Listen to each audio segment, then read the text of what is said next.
আসসালামু আলাইকুম রহমতুল্লাহি বরকাতু। দোকান থেকে আইসা দেখি মাদিটা ডিম দিয়ে দিছে। মাদিটা রাখছি রেস্টে, অবজারভেশন আছে, তারপরও ডিম দিয়ে দিল।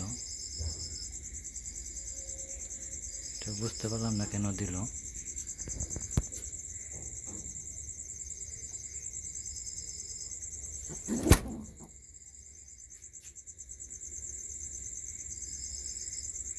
নর হলো এই পাশে,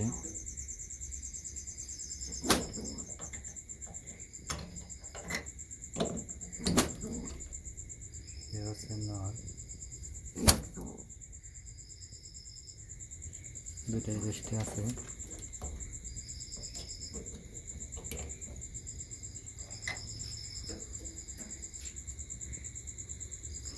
পরে আইসা দেখি মাদি ডিম দিয়ে দিল। তা আপনাদের কোনো থাকলে আমাকে জানাবেন, এরকম যদি কোনো সময় ফেস করে থাকেন।